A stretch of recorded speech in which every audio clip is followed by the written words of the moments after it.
Hello everyone, I am Nisha Lamba and I welcome you all to our channel Unacademy judiciary. और आज की video में मैं आपसे बात करने वाली हूँ एक बहुत ही संवेदनशील सेंसिटिव टॉपिक के बारे में।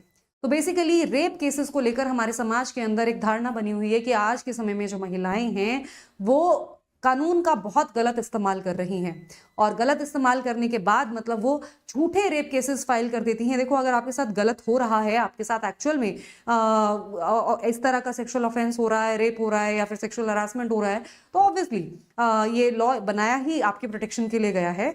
लेकिन अगर हम बात करें उन केसेस की जहां पर आपके साथ कुछ गलत नहीं हो रहा है, बस आपकी रंजिश है किसी एक व्यक्ति के साथ, हो सकता है आपका रिलेशनशिप खराब हो गया हो उनके साथ, या फिर कोई और कारण भी हो सकता है। और महिलाएं आजकल इस तरह की वीडियोस भी देखने को मिल रही हैं कि डायरेक्ट वार्निंग देती हैं कि मैं तुम्हारे खिलाफ झूठा केस कर दूंगी। तो इस तरह की सिचुएशंस में क्या हो सकता है, ये एक काफी एक सेंसिटिव टॉपिक है फॉर मेन स्पेशली, कि इस तरह से आपके खिलाफ लॉ गलत इस तरह से इस्तेमाल किया जा सकता है। आज की वीडियो में भी मैं इस तरह की एक केस के बारे में बात करने वाली हूँ जो सुप्रीम कोर्ट के सामने पहुंचा, और उस केस में क्या हुआ फाइनली उसको डिस्कस करते हैं। आगे बढ़ने से पहले आपको बता दूं कि अगर आप जुडिशरी एग्जाम की तैयारी कर रहे हैं और किसी भी स्टेट के जुडिशरी एग्जाम की तैयारी करना चाहते हैं तो अनअकैडमी जुडिशरी के साथ आप अपनी तैयारी कर सकते हैं। और अगर आपको उसके लिए डिस्काउंट चाहिए तो फिर ये जो स्पेशल डिस्काउंट कोड है निशा लांबा, इससे आपको स्पेशल डिस्काउंट मिल जाएगा।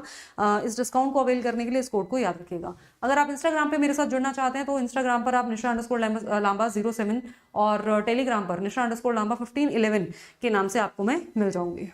चलिए स्टार्ट करते हैं आज का जजमेंट। तो शुरुआत में मैं आपको बताऊंगी फैक्ट्स, और फिर हम डिस्कस करेंगे इस फैक्ट्स में क्या क्या एविडेंसेस डिफरेंट थे, और फिर लास्ट में हम जजमेंट का नाम देखेंगे। तो बेसिकली हुआ क्या था इस केस में, एक महिला थी। महिला जो है वो एक व्यक्ति के खिलाफ कंप्लेन फाइल करती है।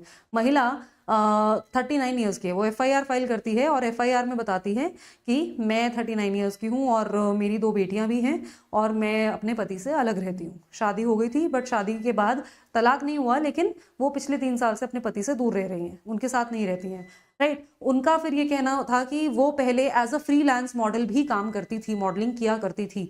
तो जब वो मॉडलिंग कर रही थी तो फिर उस दौरान वो मिली उनसे, ये जो एक्यूज हैं इनसे मिली। ये एक आर्मी ऑफिसर हैं। उनका कहना था कि मॉडलिंग उन्होंने बाद में छोड़ दी थी, बट पहले वो एज अ फ्रीलांस मॉडल काम करती थी, और एक्यूज से मिली वो एज ऑन फेसबुक। और वो जब एक्यूज उनसे बात कर रहे थे तो उन्होंने कहा कि मैं आपको एक जॉब अपॉर्चुनिटी देना चाहता हूँ। ठीक है, वो अपना कुछ काम स्टार्ट करना चाह रहे थे और इन्होंने कहा कि उस काम को प्रमोट करने के लिए उनको मॉडल चाहिए थी। तो अपने बिजनेस को प्रमोट करने के लिए मुझे एज अ मॉडल ये हायर करना चाहते थे, इस वजह से मैं इनसे मिली। कहती कि जब मैं उनसे मिली तो काफ़ी बार तो मैंने मना किया कि मैं नहीं मिल पाऊंगी, बट फाइनली जब वो मिली तो वो दिन के समय छतरपुर मेट्रो स्टेशन के आसपास उनसे मिली थी। और जब वो उनकी गाड़ी में जाके बैठी तो उन्होंने उनको एक कोल्ड ड्रिंक ऑफर की, और उस कोल्ड ड्रिंक में कुछ मिलाया हुआ था। ठीक है, और उसके बाद फिर अगेन शी वेंट अनकॉन्शियस, और फिर वो उसके बाद उनको लेकर गए किसी खाली जगह पर और वहां पर जाके उनका रेप किया। ठीक है, और ये एलिगेशंस उन्होंने पुलिस में उनके पुलिस स्टेशन में जाकर उनके खिलाफ फाइल की। और इसके बाद एफआईआर फाइल हुई। लेकिन जो एफआईआर फाइल होने के बाद इन्वेस्टिगेशन वगैरह हुई तो इस महिला ने कोई भी और सबूत नहीं दिया। उनका कहना था उन्होंने जो भी 164 सीआरपीसी के तहत जो स्टेटमेंट रिकॉर्ड की जाती है विक्टिम की, बस वो स्टेटमेंट वहां पर रिकॉर्ड हुई थी। और अब वो प्रोविजन आपको भारतीय नागरिक सुरक्षा संहिता में 183 में देखने को मिल जाएगा। तो सिर्फ वो स्टेटमेंट यहाँ पर रिकॉर्ड हुई है, उसके अलावा और कुछ भी रिकॉर्ड नहीं हुआ है।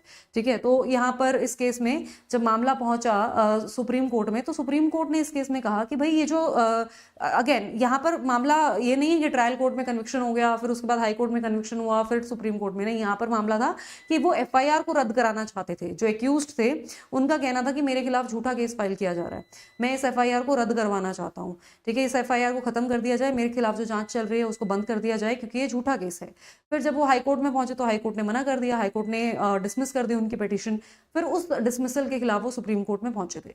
अब सुप्रीम कोर्ट का कहना था कि यहाँ पर इस महिला ने जो भी एविडेंसेस, एक तो ये किसी भी हियरिंग में नहीं आई, ट्रायल कोर्ट ने उनको बुलाया, एक भी हियरिंग में नहीं पेश हुई।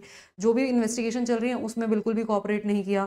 ठीक है, एक ही सिर्फ एक यहाँ पर जो महिला ने स्टेटमेंट दे दी 164 सीआरपीसी की, सिर्फ वही एक एविडेंस है यहाँ पर, उसके अलावा और कोई एविडेंस भी नहीं है।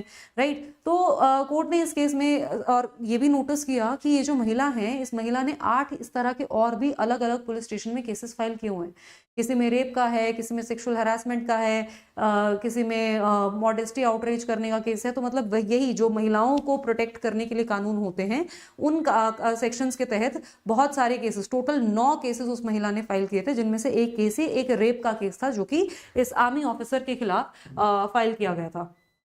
ठीक है, देखो ऐसा नहीं होता, ऐसा भी हो सकता है कि कोई एक महिला है जिसके साथ एक्चुअल में मल्टीपल ऑफेंसेस हुए हों, अलग अलग इंसान ने उसकी दरिद्रता का, उसकी कमजोरी का फायदा उठाया हो और उसके साथ एक्चुअल में गलत किया हो, लेकिन वहां पर सबूत मिलेंगे। अब यहाँ पर जो ये केसेस फाइल हुए हैं, इस केस में मैंने आपको बताया ना कि कोई सबूत मिला ही नहीं। जब कोई सबूत नहीं मिला और उसकी सिर्फ स्टेटमेंट है, तो और फिर उसने इस तरह के बहुत सारे केसेस भी फाइल किए हुए हैं, तो चांसेस ज़्यादा हो जाते हैं फेक केस के। ठीक है, और फिर अब प्रॉब्लम क्या है कि चलो अगर हम ये भी बोल दें कि फेक केस नहीं है, तो आप एटलीस्ट इन्वेस्टिगेशन में तो आप साथ दीजिए ना पुलिस का। पुलिस आप ही को प्रोटेक्ट करने के लिए, आप ही के साथ गलत हुआ है उसको पनिश करवाने के लिए आपको हेल्प कर रही है, और आप इन्वेस्टिगेशन में हेल्प ही नहीं कर रहे हैं, राइट। तो वो कॉपरेट ही नहीं किया उन्होंने इन्वेस्टिगेशन में। कोर्ट में काफ़ी बार नोटिस उसको पेश किया गया, लेकिन वो कोर्ट में भी नहीं आई। मतलब इतनी बार नोटिस भिजवाने के बाद कोर्ट में आप पेश नहीं हो रहे हैं, आप पुलिस के साथ कॉपरेट नहीं कर रहे हैं, आपने इतने सारे झूठे मामले फाइल किए हैं। ठीक है, तो ये सारे के सारे सर्कमस्टांसेस कोर्ट ने देखे। फिर ऑन दी अदर हैंड जो एक्यूज है, जिसके खिलाफ आप ये केस दर्ज कर रही हैं, वो एक काफ़ी पढ़े लिखे और एजुकेटेड इंसान है। मतलब देखो, पढ़ा लिखा होने का मतलब ये नहीं कि आप अपराध नहीं कर सकते, बट हमें मतलब कंपैरेटिवली देखना पड़ता है सर्कमस्टांसेस क्या हैं। उन्होंने लगभग 5 किताबें लिखी हैं। ठीक है, this person has written 5 books जिनके खिलाफ वो एलिगेशन लगा रहे हैं, जिनमें से कुछ तो बेस्ट सेलर्स भी हैं, राइट। और वो उनका ये कहना था कि वो तो मुझसे मिले भी बुक्स को प्रमोट करने के लिए थे। तो यहाँ पर कोर्ट ने कहा कि साफ सीधी सी बात है, देखकर नजर आ रहा है कि ये केस जो है इसमें कुछ दम नहीं है, कोई इस केस के अंदर सब्सटेंस नहीं है, तो ये केस डिसमिस हो जाना चाहिए था। पता नहीं हाई कोर्ट ने क्यों डिसमिस नहीं किया जब 482 सीआरपीसी की उनके सामने एप्लीकेशन फाइल हुई। इनफैक्ट आपको यहाँ पर साथ में बता दूं कि 482 अब आपको 528 भारतीय नागरिक सुरक्षा संहिता में देखने को मिलेगा। ठीक है, तो कोर्ट ने कहा कि ये जो हाई कोर्ट का अप्रोच था वो सही नहीं था। अगर हम सर्कमस्टांसेस देखें सारे के सारे, मतलब जो एफआईआर है उसको देखें और उसके अलावा जो सर्कमस्टांसेस हैं उनको देखें, तो यहाँ पर देख के पता चल रहा है ये abuse of process of law है। जो महिलाएं वो कानून का गलत इस्तेमाल कर रही हैं, अननेसेसरीली उस व्यक्ति को हरास कर रही हैं, राइट। तो ये जो केस है इसको खत्म कर दिया गया था, है ना। तो ये था, और इसको हम मलिशियस प्रोसिक्यूशन भी कह देते हैं। तो this is what we call malicious prosecution. हालांकि यहाँ पर मेरा मानना यह है कि अगर इस तरह से प्रूफ, बट अगेन अगर यहाँ पर हम बोलें कि महिला के खिलाफ प्रोसिक्यूशन शुरू की जानी चाहिए झूठे केस फाइल करने के लिए, तो वहां पर भी तो महिला एक्यूज होगी, और वहां पर भी तो हमें प्रूव करना पड़ेगा बियॉन्ड रीजनेबल डाउट कि वो एक्चुअल में उसके साथ कुछ नहीं हुआ है, और वो एक्चुअल में झूठा केस फाइल कर रही है, बजाय सिर्फ कई बार ऐसा होता है कि एविडेंसेस ऐसे केसेस में होते ही नहीं है, तो बिना एविडेंस के प्रूव ही नहीं कर पाते हैं। तो दोनों सर्कमस्टांसेस को देखना पड़ेगा। बट हाँ, ऑब्वियसली जो ये मिसयूज हो रहा है इस लॉ का, इस लॉ को इसको कंटेन करने की बहुत जरूरत है। आपका क्या मानना है मुझे कमेंट सेक्शन में जरूर बताइएगा। अनअकैडमी जुडिशरी की सब्सक्रिप्शन के बारे में, राइट। अगर आप अनअकैडमी जुडिशरी के साथ अपनी तैयारी करना चाहते हैं, तो यहाँ पर आप सभी स्टेट्स की कॉम्प्रिहेंसिव प्रिपरेशन कर सकते हैं। यहाँ पर आपको हर स्टेट के लोकल लॉज और मेजर लॉज भी, आपके लोकल लॉज और स्पेशल एक्ट्स तो आपको कराए, यहाँ पर वो सब कुछ लाइव क्लासेस के थ्रू आपको और इन डेप्थ इन डिटेल्स कराया जाता है। और अगर हम बात करें बाकी के लॉज की, जो मेजर लॉज हैं, माइनर लॉज हैं, वो तो आपको प्रॉपरली ही सब कुछ कराया जाएगा ही। तो बेसिकली आपका जो कंप्लीट सिलेबस है यहाँ पर कवर करवाया जाएगा।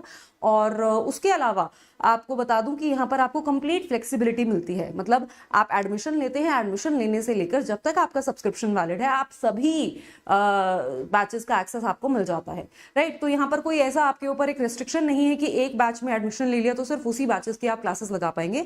जैसे आप नेटफ्लिक्स पर सब्सक्रिप्शन लेते हैं तो आप टीवी सीरीज भी देख सकते हैं, मूवीज भी देख सकते हैं, राइट। तो उसी तरह से ये सब्सक्रिप्शन अनअकैडमी का काम करता है। जो भी बैचेस लॉन्च किए जाते हैं, जैसे भी बैचेस लॉन्च होते हैं, उनकी लाइव क्लासेस तो आप देख ही पाते हैं। वो रिकॉर्ड हो जाते हैं, क्लासेस रिकॉर्ड होने के बाद आपके ऐप में रहती हैं, आप उनको कितनी भी बार देख सकते हैं। उसके अलावा आपको बता दूं कि यहाँ पर आपको स्टडी मटेरियल भी प्रोवाइड किया जाता है। जो क्लासेस होते हैं उनके पीडीएफ आपको मिल जाते हैं। उसके अलावा आपको यहाँ पर टेस्ट भी आपके होते हैं, आपके डाउट सॉल्विंग सेशंस भी होते हैं। होते हैं, आपके केस लॉस, सब कुछ यहाँ पर इन डेप्थ कवर कराया जाता है, जो कि एक जुडिशियल एस्पिरेंट को अपनी प्रिपरेशन के लिए चाहिए होता है। तो आपकी सारी की सारी समस्या का समाधान आपको यहाँ पर मिल जाएगा।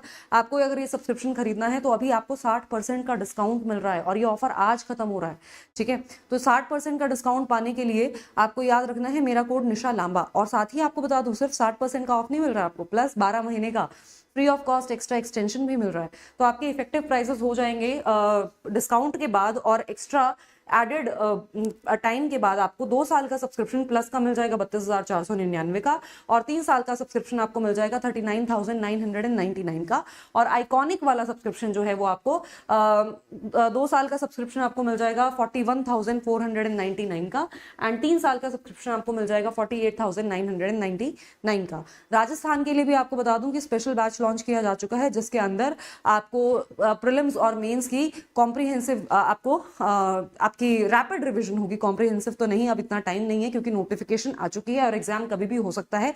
तो आप रैपिडली अपना सिलेबस रिवाइज करना चाहते हैं तो राजस्थान के लिए पर्टिकुलरली नया बैच लॉन्च किया जा चुका है, जिसमें प्रीलिम्स और मेंस की तैयारी कराई जाएगी। और साथ ही आपको बता दूं कि उत्कर्ष बैच भी लॉन्च किया जा चुका है, जिसमें कॉम्प्रिहेंसिव तैयारी आपकी हर स्टेट की कराई जा रही है, राइट। और अनिल खन्ना सर की जो क्लासेस हैं वो आपको हर सब्सक्रिप्शन में मिलेंगी, चाहे प्लस हो चाहे आइकॉनिक हो। तो आपको अगर ये डिस्काउंट कोड याद है तो फिर घबराने की जरूरत नहीं है, डिस्काउंट लीजिए और सब्सक्रिप्शन अपनी खरीदिए और फिर अपनी तैयारी स्टार्ट कीजिए। मिलते हैं आपसे अगले वीडियो में, तब तक के लिए गुड बाय।